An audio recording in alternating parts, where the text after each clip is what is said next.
Shall we begin? What do you think? Yes, I think we can start. Yeah, I think we should too. So let's start wherever we stopped. I think we were on paragraph 24. 24. But you know, before we begin, I wonder what you think about what Jung is saying. Does it make sense?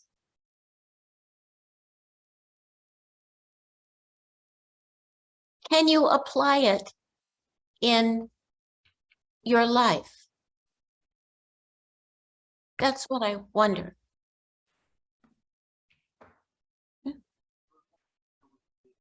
No. Yeah, I think we can, but in some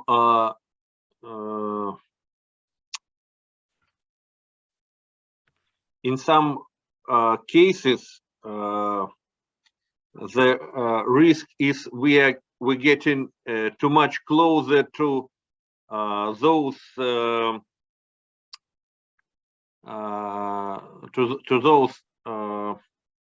those specialists who actually not in science, but making a lot of mysterious things like shaman or something like cheating people because they just know the destiny or something, or know that the route back to the history of the family, and that's it. So for me, when I'm starting to use Jungian approach,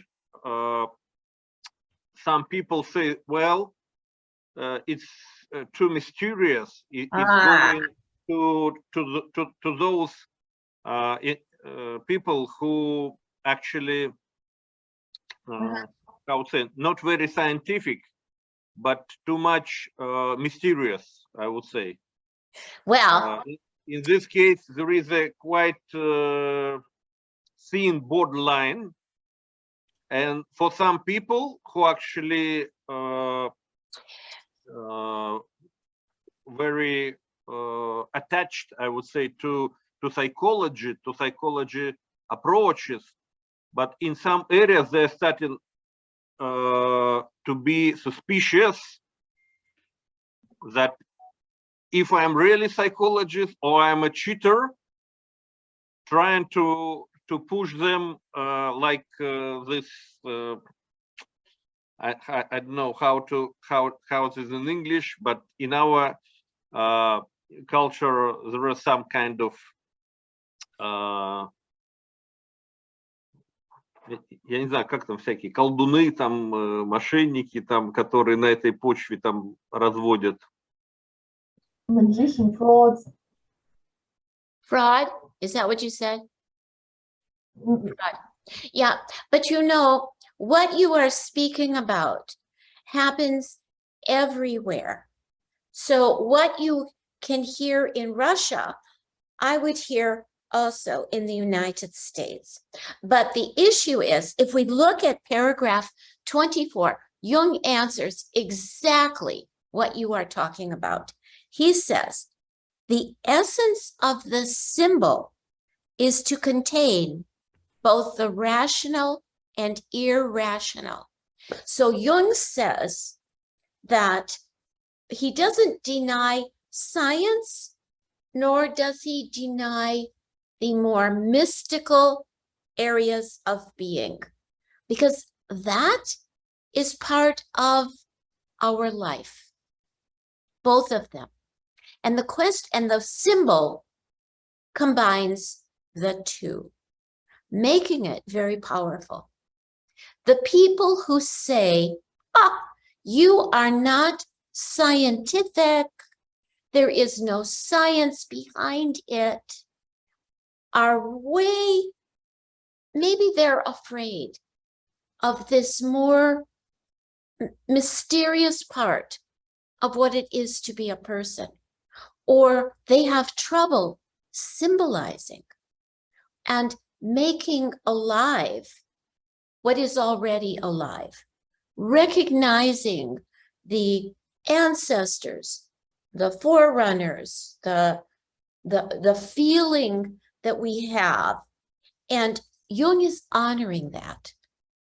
So when people say, what are you doing looking at the symbols and dreams? They say that to me too. And I say, yeah, but that's life. In other words, we are bringing in all of life. Jung is saying, it lives anyway. Make it live. And he says that that symbol is going to compensate for what we are not looking at in our daily life. So thank you. He brings in both, not negating, but really expanding. It's expanding. Yeah. Okay. Thank you. Thank you for that. Anyone else want to say anything about their impressions so far about what Jung is saying? Otherwise, we will just go on to the next paragraph. Maybe just not for everyone. I think some people, they really close to words, not to symbols. And Yeah. they're not interested in that we discussed previous meeting, that there is a real ocean inside you. You can face it. And that's why it's not for everybody, and not everybody wants this. Maybe for some, just these cognitive psychologists, they just suitable, and for them it's okay. Yes, it is like some people who will come to a Jungian analyst or therapist, and they just want the symptom resolved. They don't want to know why, what, damage, possibility. They just say, make me feel better. The word, that's it. They don't want to know deeper. Okay, they don't. Some people shouldn't. We just have to listen to them. They must know something. Okay, if you don't want to know very much, that's all you get. Not much. Yeah, that's exactly right. It's true. We can't really judge them. It wouldn't be right. It's just to respect. Some people have a different thirst than others do. You know? So, yeah. Okay. So Jung goes on to say, he says, the function of the unconscious. So we could say that the people who believe only in the science part or only in logos and words, they don't want to know about the unconscious. They're afraid of it, they don't believe it, it doesn't make sense, you're crazy if you think there's an unconscious. I mean, all kinds of things. But Jung says the function of the unconscious is to create, the function of the unconscious, it's the symbol creating function. Symbol creating. So the symbol creating is connected to the connection with the unconscious. If we could say, well, the flower is just a flower. But no, it isn't. When it comes in your dream, and when it comes in your world, and when it has special feeling to you, it is not just a flower. It has all kinds of meaning. It has color. It unfolds. It's beautiful. It's wilted. It's carrying all kinds of emotion. Just that one flower. Also in the unconscious. So it enriches our life, really, is what Jung is saying. Yeah. Okay. But then if we go on, let's see. Yeah. Jung talks about, just the next sentence, the compensatory function, which we've mentioned before, is a natural automatic function of the unconscious and is constantly present. Constantly present. So our unconscious is going to compensate all the things that we can't even bring into conscious existence. And by it being there, comes into consciousness. I mean, the most apparent way is through dreams, but also this kind of introduces the part of synchronicity. It's like, because it says natural, automatic, constantly present. Synchronicity is constantly present. There are reasons why, if you think about it, it's synchronistic. There are reasons why we are meeting. There are reasons why we will do X, Y, or Z later or earlier. There's a meaning in it and valuable.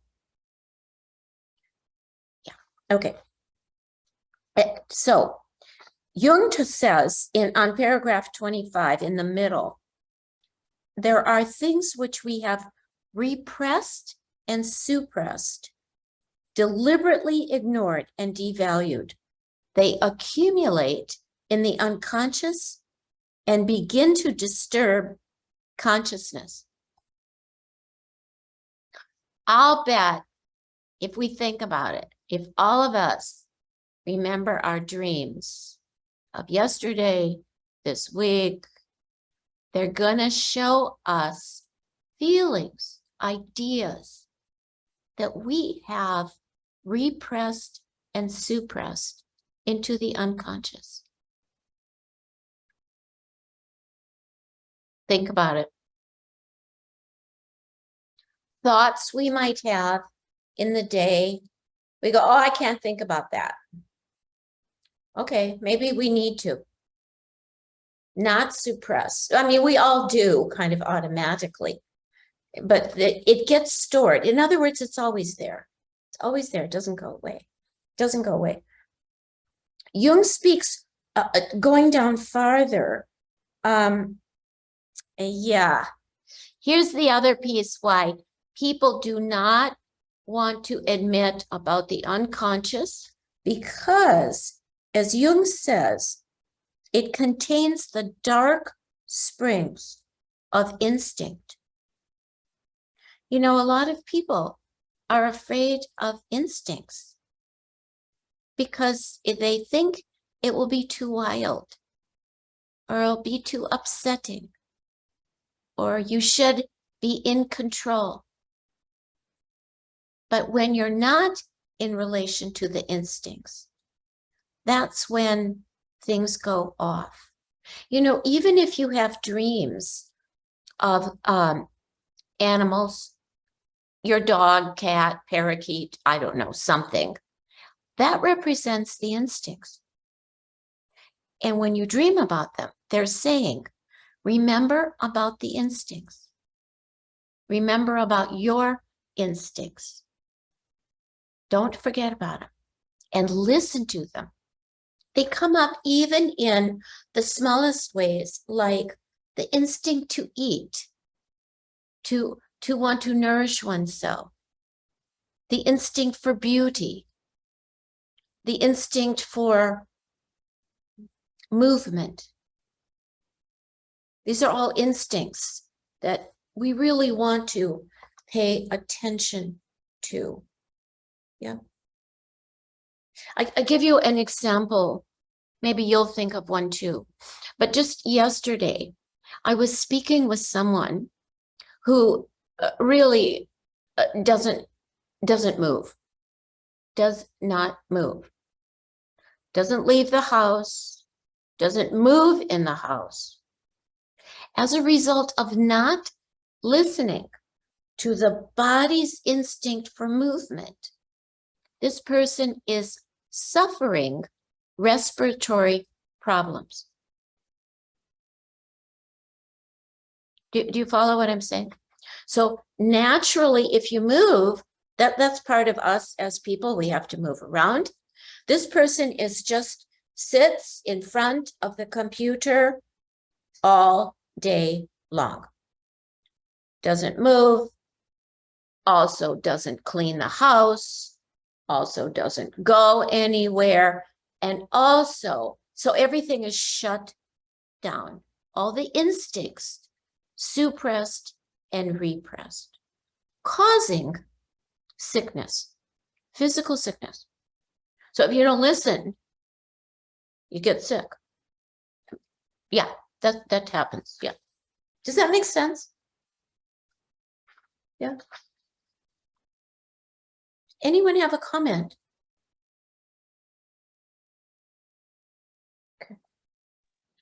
No, just it's very interesting because I never thought about it.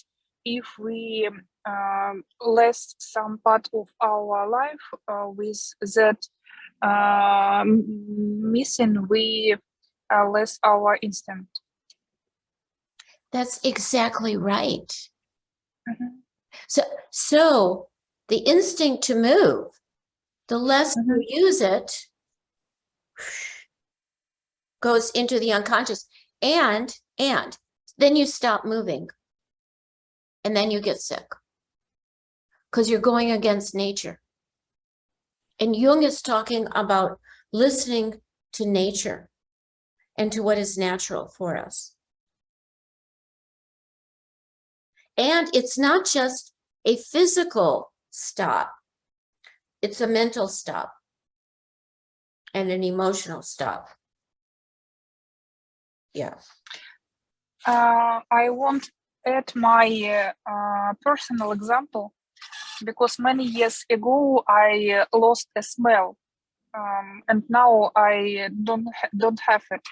But I compensate that with my. It's not so. It's not Yeah. enough life. Yeah. I took a dog. Oh, you have a dog. Yes. And only after when I took it, I understand that it was. And when I took it and I began have had a lesson with smell training, I began that I compensate my own own instinct. You're very right. You know, symbolically, the dog represents smell, the instinct of smell. And so look at what you did. You added to your instinct by having borrowing the instinct of your dog. That's very good. That's good. So you're allowing everything to keep working. Yeah. Yeah. Thank you. That's good. Anyone else have a comment? That's great. Okay. Yeah. I just didn't fully realize that the issue about man who was sitting the whole day in front of computer, that the root cause was real in physical disability or because of unwillingness to do anything. And that's why it causes any other consequences other disability to move. Yes, it is from, you could say, it's a good question. Where does it come from that someone stops moving? Very early in life, the person is very unconscious of what has gone on, and the not moving is causing illness. So not listening to the psyche and the body is causing illness. So we get a lot of signals psychologically and physically. Jung speaks about the body quite a bit. I think quite a lot more than we actually focus on. And I think it is important that we bring the body into all the work that we do, because if we don't pay attention, you know, it's going to come around and bite us. come around like that. Yeah, yeah. It's like a warning signal. Yeah. Okay. Okay. Yeah, yeah, okay. So if we go to paragraph 26, all right, and this is why to listen. Jung says the healing forces of the unconscious. So the people that you mentioned at the beginning, Alexander, about the ones on the edge of science, they don't see the mystical and the beauty of what's going on. It is actually healing forces. Healing forces are in the unconscious. So for example, yeah, and this is what also makes it hard, because if you shut down and you don't pay attention, then the healing forces from dreams and from life don't come through. The unconscious is really full of signals and healing to us in so many ways. If you're sick, if you don't feel well, if you're unhappy, ask your dreams. What do I need to do? What am I not aware of? Talk to yourself. The unconscious will tell you and guide you. It won't tell you, do this, this, this, but it will give you some signals of what is helpful. Yeah, so Jung goes on and says, dreams, visions, feelings, fantasies, or projections all bring this forward. He also speaks about the concentration of attention that enables the unconscious contents and forces to overflow into conscious life. So we could ask, what is it that pushes down the unconscious? Habits, compulsions, addictions, what else? Work, too structured, too scared, not enough support, because the unconscious contents are supposed to flow into conscious life. They're supposed to, like that, easy. So Jung says, again in paragraph 26, he says, any strongly feeling toned idea gives the unconscious content a value which ordinarily it does not possess. So, you know, this is like the complex. Feeling toned. When you're in a complex, you could almost say, oh, thank goodness, the unconscious is bringing this to my attention. I'm not saying it's easy, but when you are caught in something, you can tell when you're kind of caught in something, you can't get out, you're in the wrong kind of situation, something is bothering you, you don't understand, but it's like knocking at the door. That's what a complex is. Feeling toned, coming from the unconscious into conscious life for you to pay attention and to find some kind of a way through.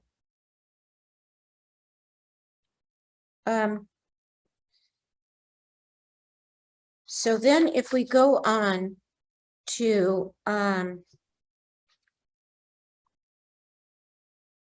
Susan, yes. you mentioned the term knocking the door from unconsciousness to consciousness. Yeah. But in other words, not by Jung words, but in our situation, can we also call it maybe in some form like a leakage from unconsciousness to consciousness? A very good Because way. It's not like a force in like by force, but like leakage somehow without force. Let me say, is it possible that they're both there. Sometimes it comes through leaking little bit, and sometimes like that, total force. Either way, so if you don't pay attention to the leakage, it'll get stronger. It's like a headache. You don't take an aspirin, you got a migraine. Hurts. Yeah, it's just like that. So what Jung would say, or what we're saying in Jungian psychology, is pay attention to the leakage. Don't repress it. You don't need to. Or suppress it. Even if it's painful, pay attention. Oh my gosh, that was terrible. I can't stand. Why did I say that to so-and-so? There's a leakage. Why did I say that? If you don't ask the question, then you're going to say all kinds of things and not know what you're doing. It might be very hurtful to you if you're operating unconsciously. Yeah. Yeah. It's almost like, I mean, you can't do it. You can't pay attention 24/7. It's not possible. But you can pay attention as much as you can. You make meaning out of, oh, that was important. Why did I not pay attention? You could almost say also in therapy, how come when I was talking to so-and-so, my attention wandered? If you don't ask the question, then you're going to be making yourself unconscious and the person you're trying to work with also unconscious. So there's where the challenge is, to be as aware as possible of all the pieces where you fall into a problem, and also, how about where you do really well too? Huh? We want to make room for, gee, that was great. It was good. It's part of life, right? Yeah, yeah. The unconscious doesn't want to make us unhappy. It just wants to make us knowledgeable. That's all. Knowledgeable and full. That's what it wants. Jung says this quite important thing on paragraph 28. He's talking about the symbol. And what he says is that the symbol can have a very special meaning, and it can also just be. When it is just is, he uses this example of the shofar.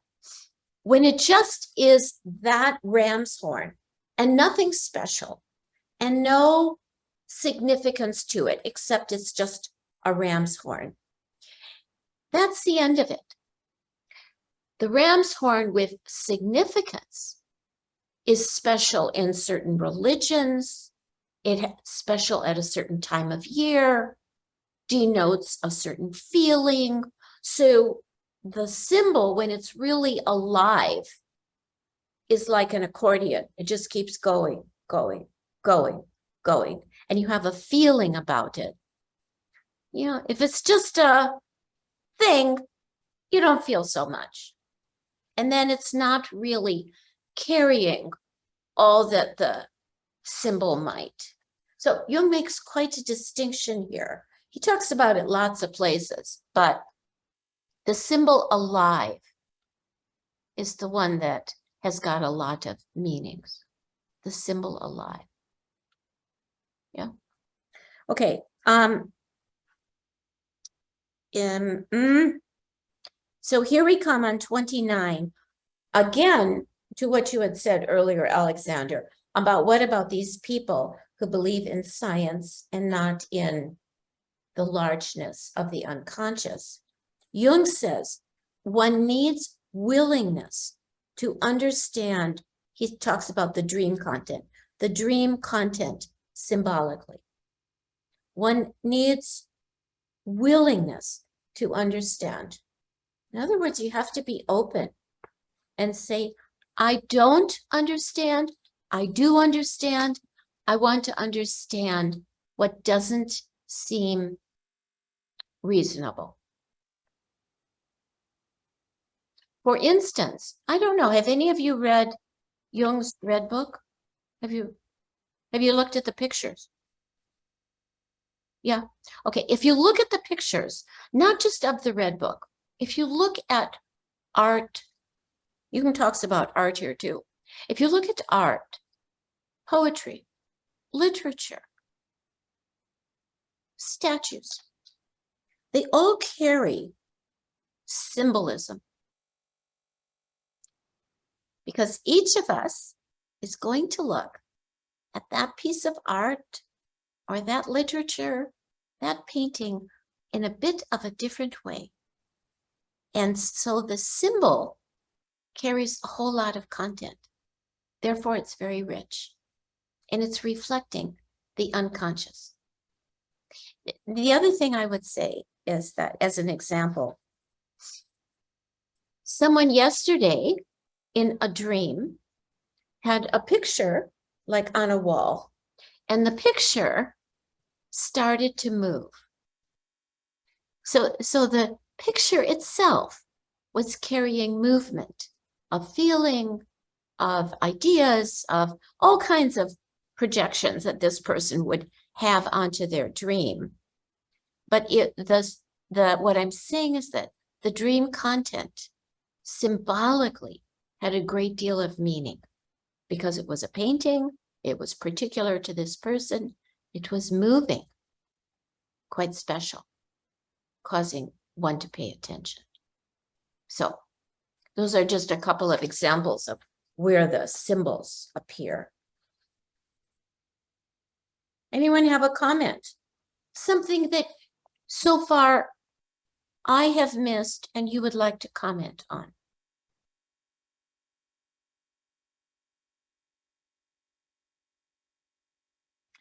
It's so deep topic, really very, very, very deep topic.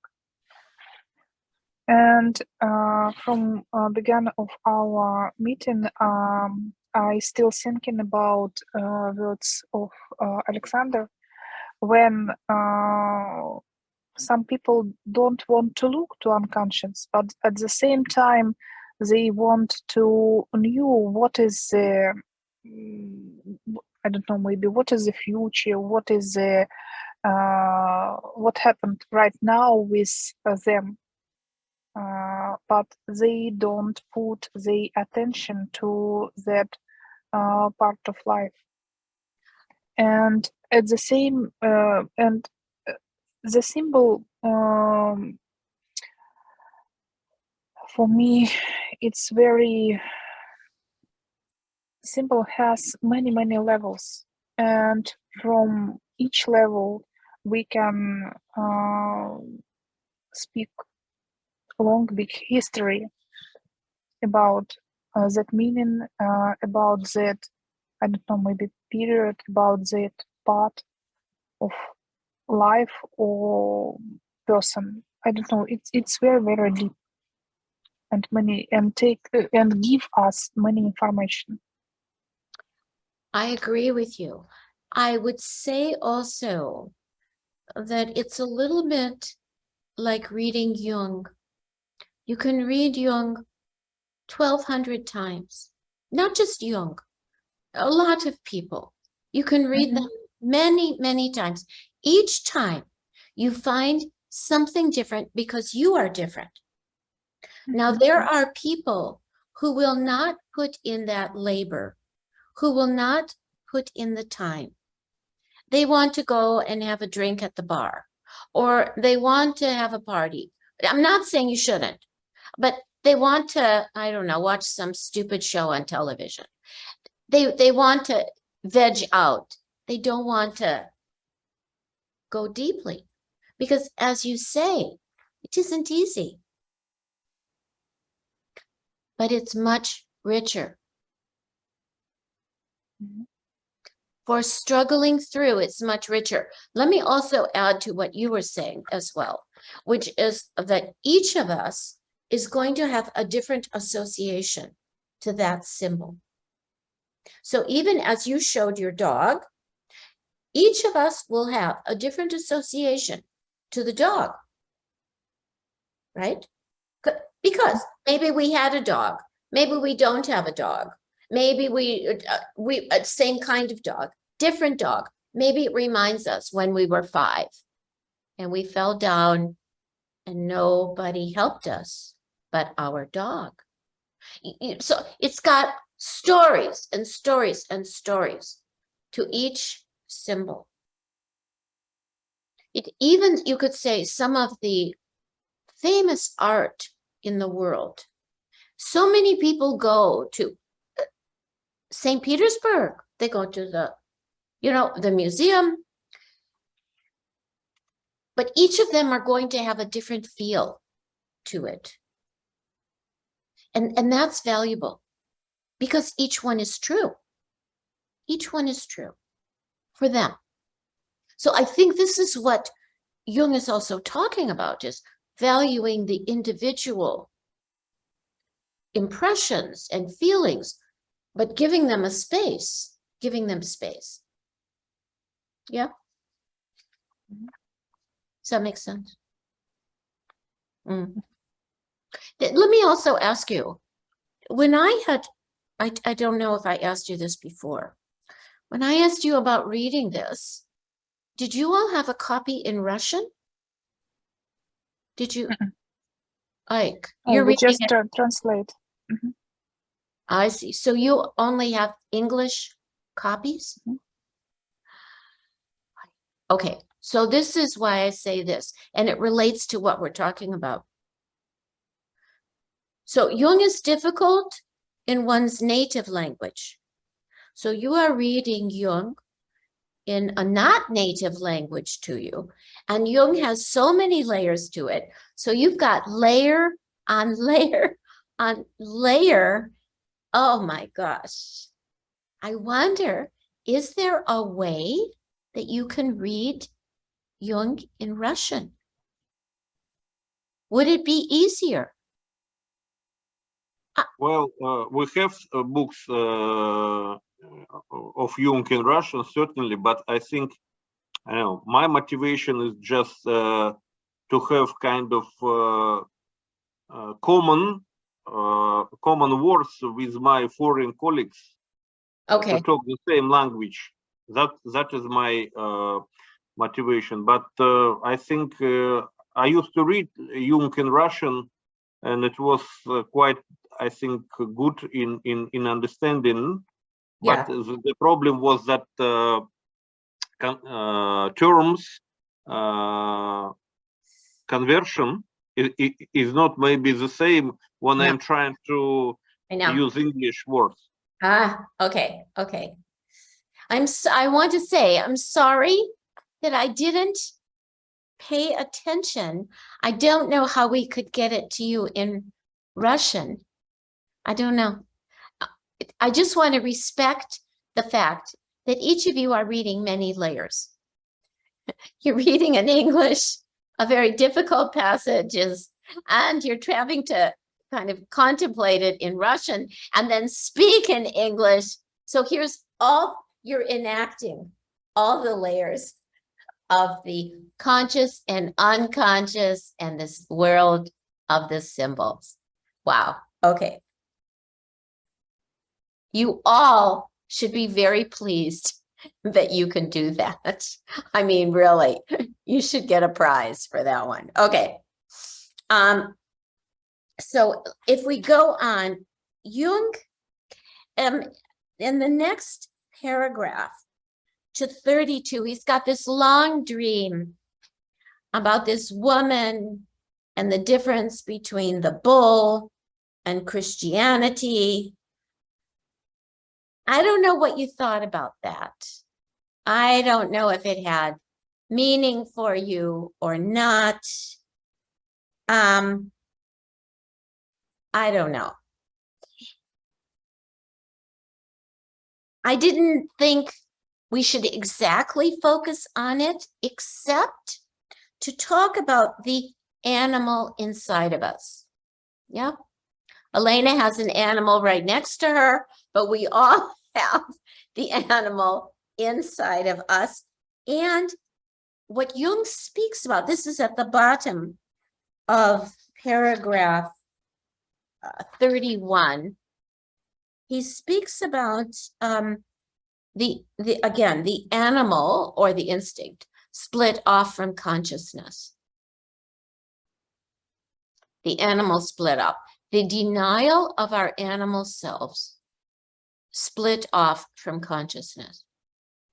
So even when he speaks about the bull, how people enact it, the bull, is that, I don't know if you have this where you live, but it's called road rage where I live. And it is an unconscious, bullish energy that is split off from consciousness. And people are just wildly enacting anger as they drive. So that's that bull energy. And I would say as well, probably most are cut off from anything that feels in any way spiritual, however we define spiritual. Because if you're going to be angry at someone on the road because of how they drive, and wildly angry about it, raging, you've lost touch with your own humanity. So to me, that was what I would say about that. I don't know how you felt about it. What Jung talks about is channeling these forces into a cultural form. For instance, if somebody is raging like a bull on the road, it's a lot of energy. Could be very creative. Maybe if they didn't rage so much, something else would happen for them. Maybe they would be more compassionate to themselves. Maybe they wouldn't be so pushed, anxious, worried, upset, mad all the time. Maybe their habits would change. So that is altering the instinct gone off into a different cultural form. Does that make sense? Does anyone want to say anything about this long dream that Jung speaks about? I don't want to cut any of you short on that, but he went on a bit, I thought. So unless anyone has anything about it, we can go on. Anyone? Okay. So if we jump to the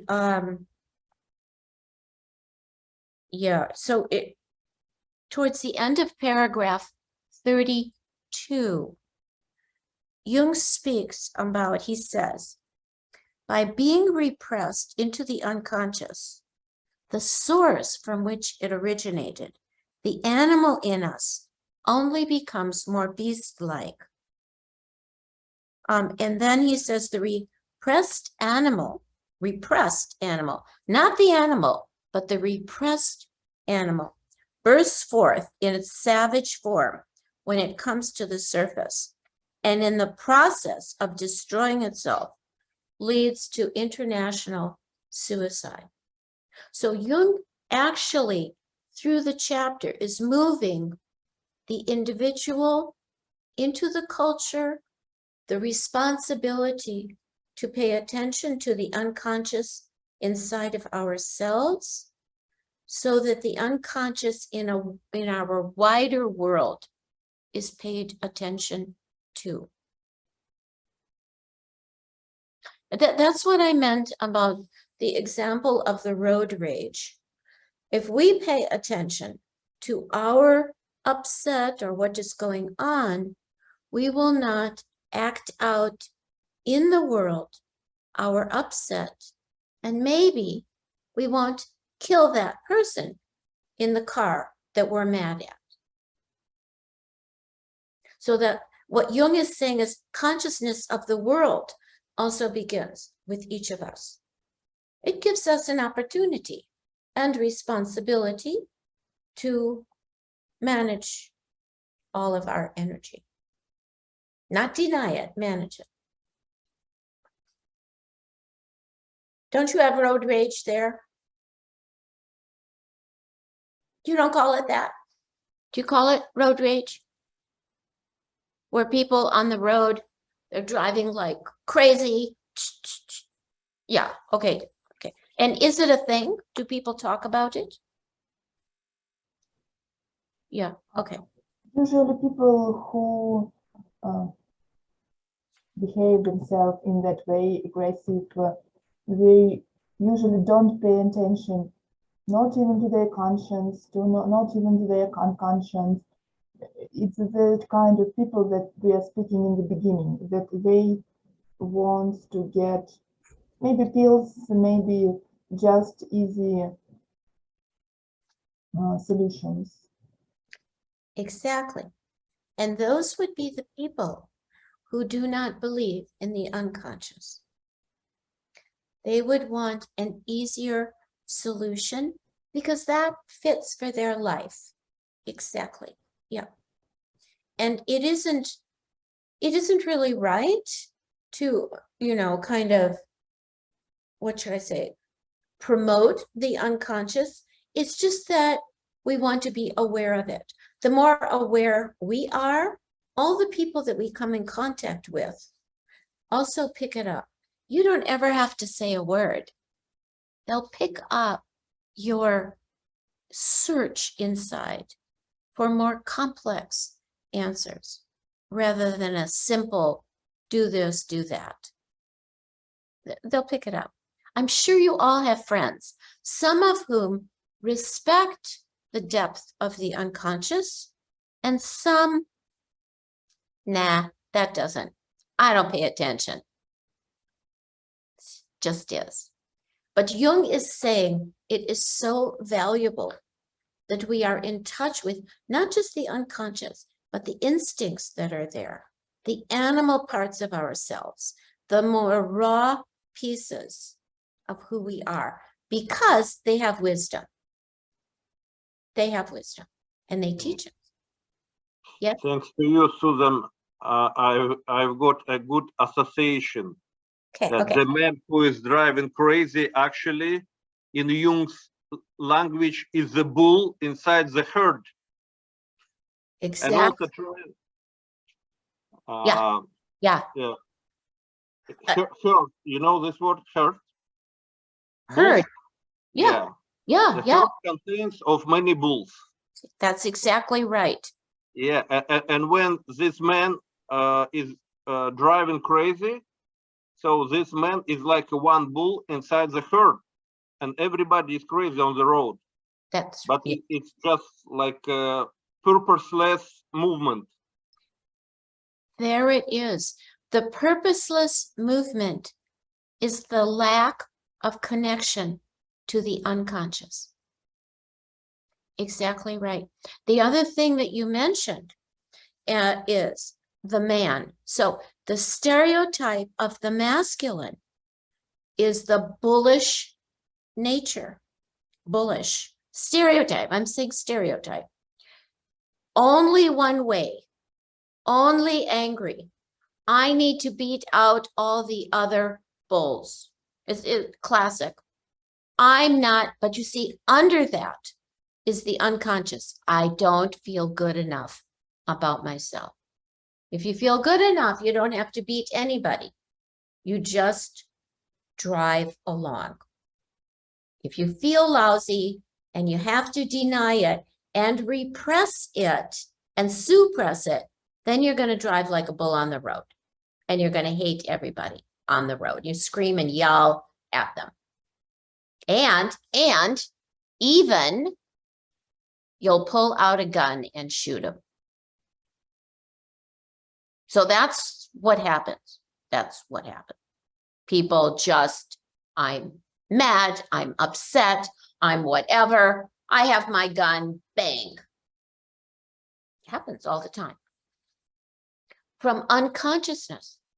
And whatever happened early that got repressed and suppressed, too painful, too traumatic, too wounding, too disorganized. And then later, that's the unconscious bursting forth. Bang. Yeah. Mhm. And the man then, in your example, is not connected to the other side, which would be the feminine. So the whole range of masculine and feminine, whatever that range is, and I don't want to be stereotypical about it, but that person's only living one side. You live one side and you're going to be like the tree, which is only blown one side in the wind. And it's always like this. It's one-sided, and that doesn't allow for the unconscious. Yeah, yeah, it's a good example. Anybody else have a comment? Okay. Maybe yes. Okay. Because I tried to understand. Every time symbol of animals in dream meaning some less or maybe repression part. At the same time, I think about meaning dream when our unconscious try to give us some helper maybe, and I understood that,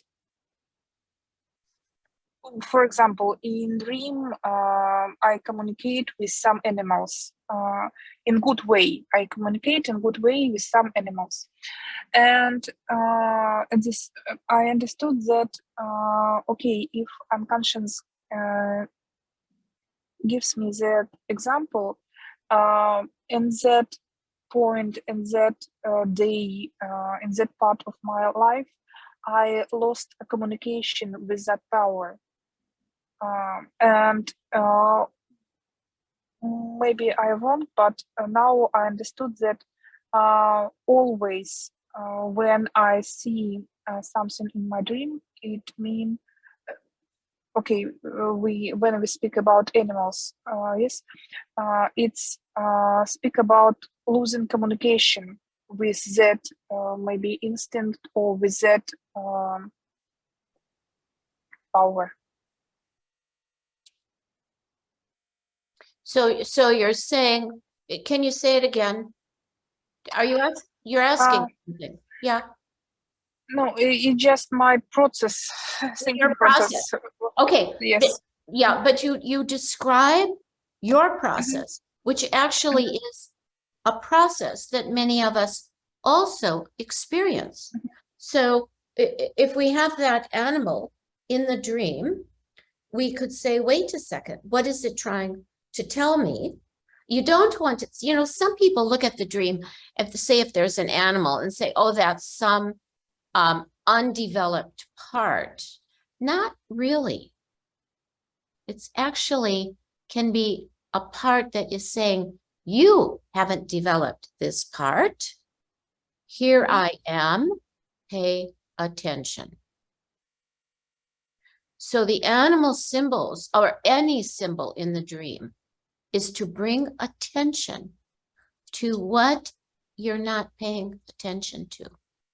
It's trying to accentuate the feeling of your life, the fullness of your life.